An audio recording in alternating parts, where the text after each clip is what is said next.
Let's do it, folks. Good morning, one and all. Welcome to the street today here from Post 35 on the floor of the NYSE. No, that is not a green screen behind me. Today is Monday, January 30th. Wait, what?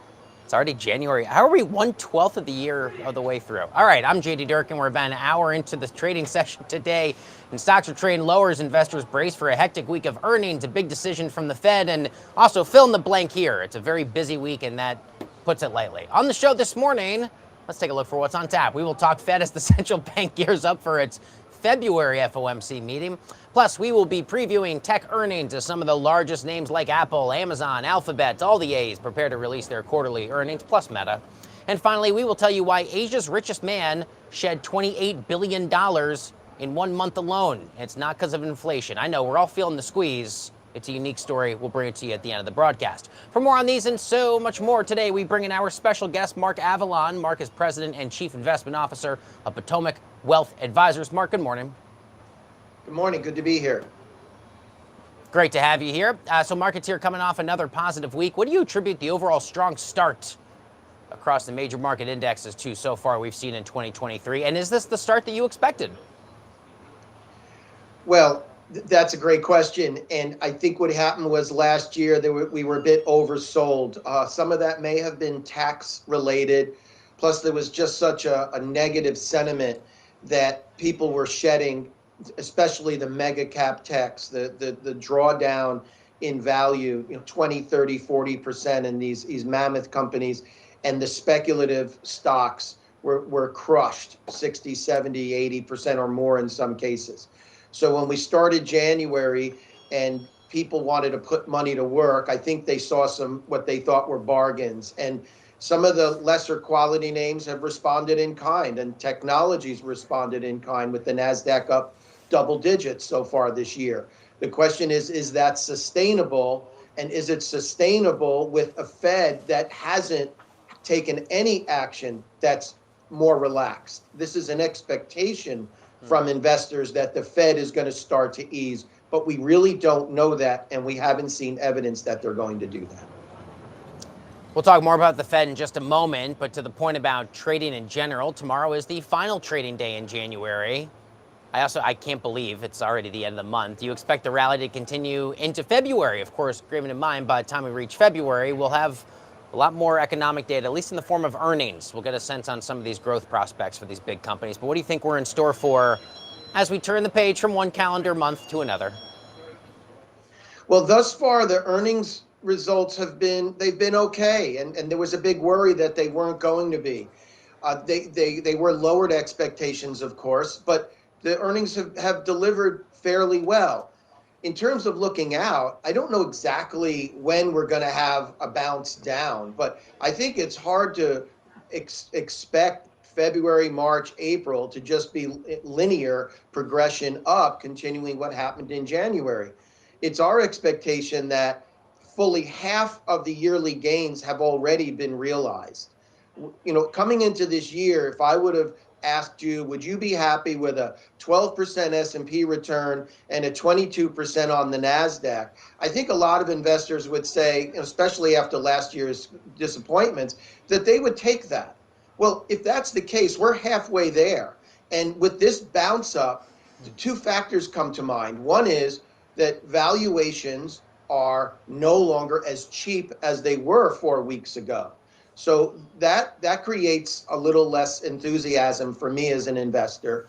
And the other is it's almost expecting the interest rates to stay the same or lower. And we're not sure that the Fed is going to accommodate that, or that rates aren't going to be an enemy of the investor to some extent. So some of this January exuberance, I think, is going to pause, but I do think we return to an upward trend at some point later in the year. Are you in the consensus, as many others, that the S&P, when all is said and done, will still really only be at the 4,000 level? Keeping in mind that as you and I are having this conversation, we are at 4049. Yeah, I think we're going to have some ups and downs from here. The charts would indicate that we should have another leg down before we begin this bull market run. I think it would actually help the longer term case if we had at least a slight pullback here and find a bottom before a march up. I think investors are front running here. I think there was legitimate reason to put some money to work when you looked at the lower valuations in December, but having 4 consecutive weeks up without any real major news. Earnings were okay, and the Fed may slow down rate hikes, but that's not a pound the table moment. That's more of for me, a wait and see for better earnings, wait and see on inflation. The Fed's inflation target is 2%. We're still triple that. So it's a long way to go from 6 or 7% down to 2. So I think that's why you're hearing me say I'm optimistic, but I think we might be getting a little ahead of things right now. All right. In your market note, you said history is on investors' side. What do you mean by that?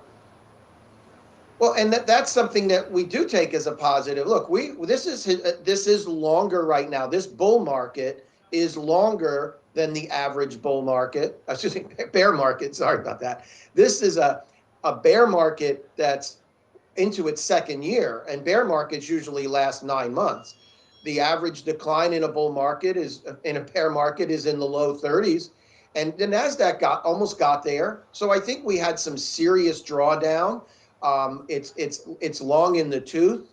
The year after a decline of 20% or more is up 81% of the time.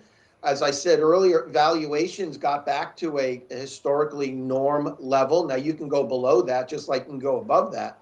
But there's a lot of history on the side of investors. It's also rare to have back-to-back down years. We've had them in our lifetimes, but they're usually reserved for the 2000, the tech crash in 2000, which was then exacerbated by the Twin Towers. So it takes a lot for stocks to be down 2 years in a row. So that's why I said by the end of the year, we do remain optimistic. As if the Fed and earnings weren't enough, I was quite literally just reminded by the next question that we also have the January jobs report out on Friday morning. Of course, why not? Just throw more things into the pot. Let's do it all up. What are we expecting there? Well, the jobs report is it's almost ironic if the jobs report is really good, which is great for people and good for the individuals involved. If unemployment remains historically low, what is around 3.5% now, that's good for people. Wage gains are good for the workers. However, I think on some reverse way, that's not good for stocks. Because if there's no weakening in the jobs market, the Fed is going to look at that and say, what we're doing isn't working, and wage pressure causes inflation. So we do want to see modest declines in some of those metrics. It's unfortunate to say that, but from an investment standpoint, we don't want a super strong jobs number, and yet the labor market has remained extraordinarily resilient. I think that's something on the minds of the Fed. Wages in the service sector continue to rise. How can prices come down if the employers are paying more for costs? That's something we're looking at. Taking a look here now in front of me at some of what the calendar actually looks like for earnings. We got McDonald's and GE tomorrow, but of course all the emphasis, understandably so, will be on Amazon, Apple, Alphabet. Those names all set out on Thursday. If we could pivot to focus a little bit more here on earnings, what's on your radar for any of those names specifically?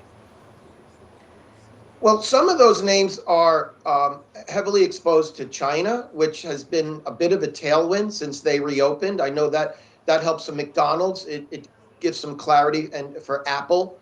So those two companies in particular can benefit from a China reopening. I think the beatdown that Amazon got last year was a little overdone. I know that they pulled a little demand forward, like a lot of other companies, a lot of other tech companies during the pandemic. But it's almost as if the cloud business is being valued on its own, and no other part of the company is getting valuation. So yeah, maybe the consumer side got a little ahead of itself, but it's not being reflected in the value of the company. We think if you look at the component parts of Amazon, it's been overly punished. And I think with the cutbacks in the tech sector, which are unfortunate on a human level, these cutbacks, we're going to see them improve their efficiencies and lower expenses. We saw that with Alphabet. This was a company that was just in bidding wars for talents and couldn't find enough people, and they announced 12,000 cuts. Those sort of expense management efforts are really going to be a tailwind, longer term tailwind for this beaten down sector. Are there any of the names we just talked about that you think might tell us more about the overall state of the economy than others? I suspect your answer might be Amazon, given its reliance and its dominance and market share in terms of shipping and logistics, but perhaps I'm wrong. Is there one that you think gives us as good a gauge or a barometer? Or maybe it's Apple with the biggest market cap in the world. I don't know. What do you think? Right. Those two would be, and it's interesting because some are right now, some stocks are being affected by things that are outside the economy. Alphabet's battles with the Justice Department come to mind, and Facebook's investments into Meta. They're outside of this, right? But if you are looking at the economy, you're going to look at Amazon, you're going to look at Apple, and the financials always give us an indication of how the consumer is doing. And that's one of the reasons why we say the consumer's been resiliently strong. Sure, banks did reserve more for potential loan losses, but not nearly as much, or not nearly as much to reflect a breakdown. So look for Apple to give us an indication. Now they have some supply constraints, but they're still a good indicator. Amazon, as you said, and financials usually a bellwether for what's going to happen down the road with especially the consumer. And we are a consumer-driven economy. We certainly are. And in this consumer-driven economy, we focus very closely on, yes, the Fed. Let's talk the FOMC. I wonder what you think the market is priced in here. Is it 25 basis points? Could we be in for a 50 basis point surprise? Or does it not really matter, given that perhaps it's the terminal rate that matters more, where things settle once the dust is cleared? Well, that's a great question. And I was going to say that I'm not sure 25 or 50 matter as much as what they say and what else we hear about going forward. I think the market would initially be disappointed by 50 because they're pricing in 25. But again, if they're hearing that the Fed's optimistic that their plan is going to work, even better if they feel it's working. I don't think they're going to say our plan is working too much. As we said earlier, the labor market remains really strong. And actually, this run up in stocks is going to be, I think, could be a negative for stocks. Because if the Fed sees asset values going up and the labor market robust, they're going to be less likely to give benign forward guidance. And as you alluded to, it's the terminal rate and the forward guidance that's going to really move the market. And I'm curious to see how they interpolate or factor in this run up in stock prices and potentially strong continued in the labor market. So where are you on the, I'd say oft repeated, maybe it's too frequently repeated, but this conversation of, okay, you got a soft landing over here, you got not a soft landing over here. I'd argue some of the recent data kind of points to us to say, hey, we're heading towards a soft landing. We could actually be kind of happening. We've got some ease and pressure from some of the data points we've been following most closely, most recently. But do you think that conversation is in need of a little bit of an update, or are you still kind of somewhere in the middle? Well, it's hard to envision a hard landing when unemployment is 3.5%. That would indicate, I recall when the natural unemployment rate was 4%, considered to be full employment. So with an unemployment rate of 3.5%, I don't see how you get a hard landing. The Fed's going to have to be much higher for much longer for that to happen. We have to remember that the Fed has some new members that historically, at least, have a tendency to be a bit dovish. And as unemployment rises, they're going to reference the other part of the Fed's dual mandate, which is not just to keep prices manageable, but to keep employment and to pursue full employment. So I don't see a hard landing. I think it's a legitimate fear that the Fed could get it wrong because they got the first half of this really wrong, right? The whole transitory argument and inflation is going to be under control was clearly wrong. So they don't have a lot of credibility. But to say they're going to create a hard landing when the economy is so strong right now, that's not what we think is going to happen in the immediate future. You just triggered these flashbacks to transitory news cycles of people sitting there, it's transitory. It's transitory, nothing to worry about. And as soon as you started to talk, I said, yeah, I know that word's coming soon. It's a blast from the past. Feels like forever ago, given how close we've had to follow the Fed moves ever since. So stocks here continue to remain largely in bear territory, though we've seen a lot of relief recently. You view it as a good buying opportunity. People want to know, where's the dip, Mark? Can I buy it? Well, as I said, and we have some cash on the sidelines. I'd be happy to see a little pullback here, and to get a more favorable entry point. But these short-term timing moves are impossible. It's just after I see 4 consecutive weeks up, you have to wonder if there's a little bit too much optimism. But there's going to be a lot of news this week. We're going to get a lot of clarity, and I guess investors could either say, I want to get ahead of that, or I want to get a little more knowledge from what I hear.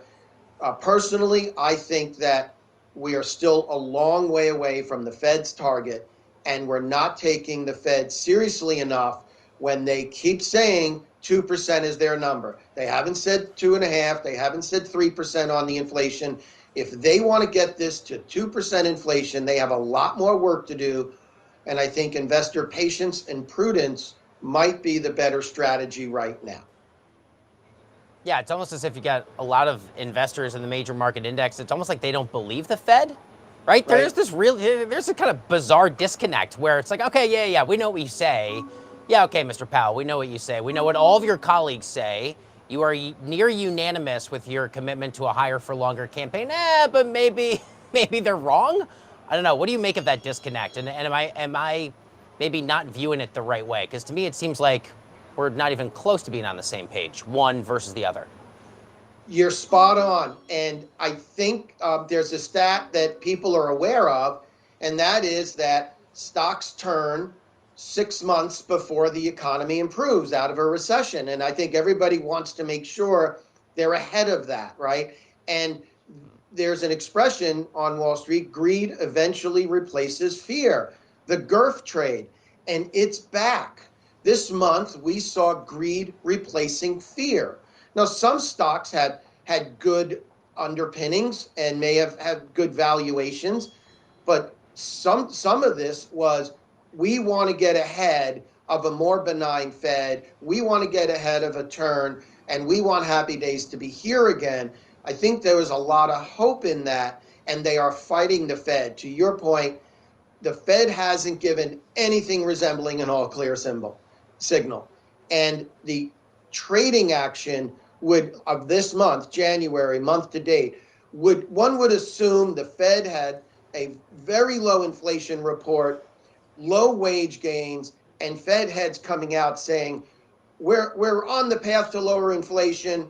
Our mission here is almost accomplished, and we see the end of our rate hike cycle. I didn't hear that, but I saw investors reacting as if we heard it. That's why we're a bit cautious. We're not overly bearish because we're long-term investors, but in the near term, we think investors got ahead of the Fed. All right, back to a bit of general guidance, if I can ask you. Mark Avallone, what are some of your tried and true investing tips that you are carrying into the new year? Well, the most important one, and it didn't work well last year, but because it was straight down. But investors, don't be emotional. Emotion is the enemy of the investor, right? We're talking a little bit about that now with trying to get out ahead of the Fed. Yeah, put a plan in place and you stick with it because the moves are unpredictable. We do think the bull market will return. We just don't know when. Timing it can be a little difficult. Try not to get too cute. If you want to get into this market, we would do it gradually. I would gradually deploy to your own risk tolerance level.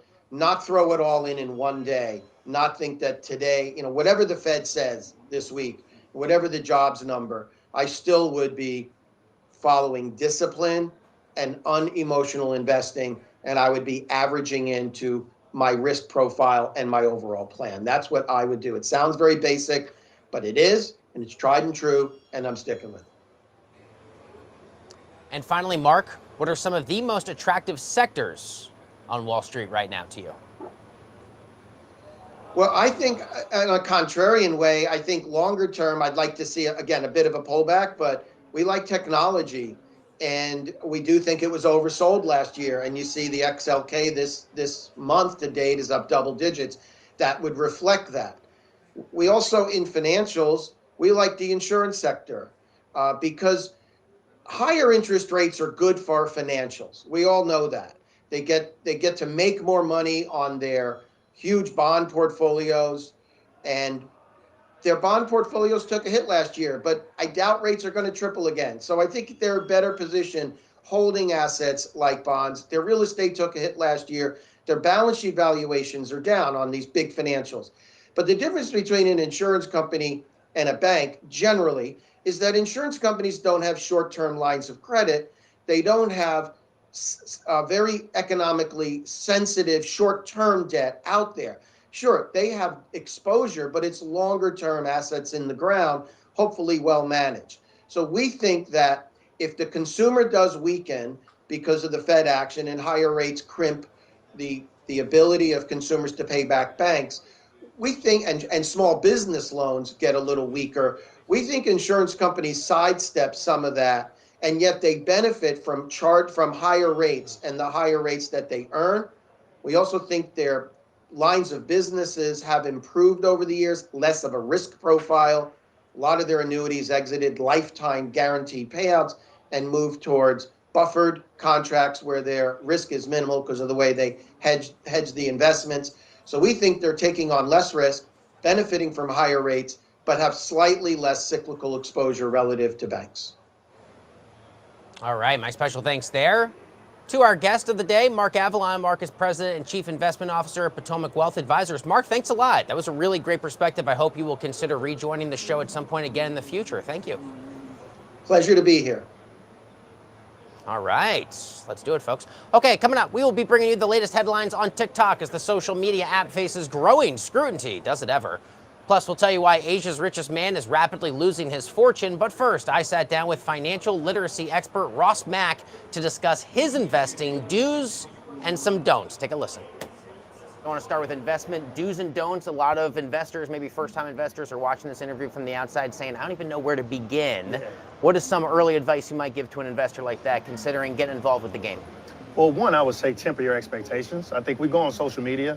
The vast majority is everybody's getting rich quick, right? I don't know if there's some meme stocks or Reddit or whatever, but I think at the end of the day, be disciplined, be consistent. And I think you want to actually start out by budgeting, because I don't think, the philosophy is to let me start off with $1,000 and try to make $1 million next year and I'm good to retire, right? The idea is getting rich, but over time by being consistent and disciplined. So by starting out with the budget, you actually know how much money you could actually invest on a monthly basis. And from there, I'd start off with the most diversified portfolio possible, starting off with index funds. And if you want to get deliver some alpha, right, you could say, which stocks I actually want to single-handedly select. But I think by starting out being diversified, having the right mindset and temper your expectations, I think you'll be good. How important is, especially for a first-time investor, to do their homework before they even throw any money into the game, right? To make sure that they are dotting their I's, they're crossing their T's, that they could say, I'm making an investment, yes, but I'm doing so from an educated point of view. I think it's very important, right? I think a pitcher doesn't go out there on the mound without at least warming up, right? What people need to understand is investing is professionals, right? Obviously, we're sitting here trying to, build wealth through investing, and a lot of people are doing it passively. But for the people that are trying to actively invest, trading stock options, trading futures, and, day trading, etc., you got to understand that you're going against true professionals that are controlling trillions of dollars of capital, right? Some of the top institutional security funds. And so what you have to ask yourself is, if I'm going in a game with LeBron and I've never done any homework, he's gonna score 90 points on me, right? Sure. And so I think it's very important to do your homework, because you don't want to get out there and lose your money, and as a result, you find yourself saying, oh, I never want to invest again. Let's talk crypto specifically, because this has just been a world that's been on fire, and you're talking about wild volatility, upswings and downswings as well. And I think that's something that a lot of investors say, I don't want to be on the outside looking in. There's a lot of FOMO that happens in terms Absolutely. of especially the big coins that are trading. Where do you advise people start, even if that's in terms of doing your crypto-specific homework? They're saying, hey, a name like BTC or Ethereum, I want to be involved. I don't even necessarily know where my emphasis should be. Almost the same way we think about first investing in the stock market, right? How do I get a hold of the best companies? So the first thing we say is, let's get the S&P 500. You're going to have 500 of America's best companies. I think you want to have the same concept, right? The same strategy when you're going to crypto. And that is, how do I get the best cryptocurrencies? Obviously, there are thousands of cryptos. I want to say like over 5,000 right now. Might even be more, right? The idea is saying, one, let me understand what I'm investing in. Let me do the homework. The same way, we're not getting on the mountain. I'm taking some warm-ups, right? But at the same token, you want to say, what does Bitcoin do? What does Ethereum do? And if those are the two best, let me own a little bit of it. Once again, we're scaling in, we're dollar cost averaging, we're buying a little bit on a monthly basis, but also you got to understand what your risk tolerance is. If you're 70 years old and you're trying to retire tomorrow, or better yet, if you're 60 years old and you're trying to retire tomorrow, I'm not telling you put 100% of your portfolio in Bitcoin. Absolutely not. It's one of the most volatile assets in the world. Crypto is one of the most volatile asset classes, right? So what you're saying is, be truthful with yourself. What is my risk tolerance? What is my investment horizon? And from there, now you're saying, okay, my overall portfolio allocation, maybe I want to put 5 or 10% in crypto, because you have to understand it is very normal for crypto to go down 50%. Special thanks there to the one and only, my good friend, Mr. Ross Mack, for that investing advice. Do's and don'ts, folks. That's what we do here. Let's now get you caught up on some of the biggest stories that we are following for you at TheStreet.com. And let's start with TikTok. The CEO of TikTok set to appear before lawmakers in March as concerns grow over the world's most popular social media app. The CEO, Shou Chew, will testify before the House Energy and Commerce Committee, House ENC, and is set to face questions over the app's privacy policies, its overall impact on children, and its long controversial relationship with the Communist Party in China. The hearing comes as the social media app faces growing scrutiny for its political risk here in the U.S. Most recently, Congress enacted a TikTok ban from federal government smartphones, and that the U.S. House panel is expected to vote next month on a possible nationwide ban of the app. That would just be the committee. It would have a long process to go before it actually got banned, but it would be at least the first start. But it is picking up a lot of momentum in D.C. Democrats agree, Republicans agree. They say, something's probably not right here. It's going to be a big story for 2023. In other news, Asia's richest man, Gautam Adani, is getting closer and closer to losing his title, with his overall wealth plunging $20 billion this weekend alone. Adani is the CEO of one of India's most prominent conglomerates, the Adani Group. It handles everything from power generation to coal mining. The company is now facing steep losses after being hit with accusations by a short seller that the company had perpetuated stock manipulation and an accounting fraud scheme. The short seller called it, quote, the largest con in corporate history, end quote. The Adani empire has since rejected all of those accusations and has threatened to resort to the legal process in defense. And finally, let's talk Ford, that company taking a page right out of Tesla's playbook. If you can't beat them, copy their playbook, I guess. The automaker has unveiled plans to slash the price of its electric Mustang Mach-E crossover just weeks after Tesla pulled a pretty similar move. The Mach-E starting price will now range from about $46,000 to $64,000. That represents a $4,500 discount. The company CEO says he is, quote, responding to the changes in the marketplace. And industry experts expect this latest cut to kick off an EV price war as demand for new cars softens amid fears of an economic downturn. Hey, that's good for the consumers, folks. Let them all get into a room and fight it out. May the best one win for all of us. That's going to do it for The Street Today here, my friends. Thank you once again to our very special guest on this Markets Monday, Mark Avallone, the President and Chief Investment Officer from Potomac Wealth Advisors, for taking the time to join us this morning and all help us get a little smarter together. Stick with TheStreet.com for more on these and all of the major market stories that matter to you, and we will see you tomorrow.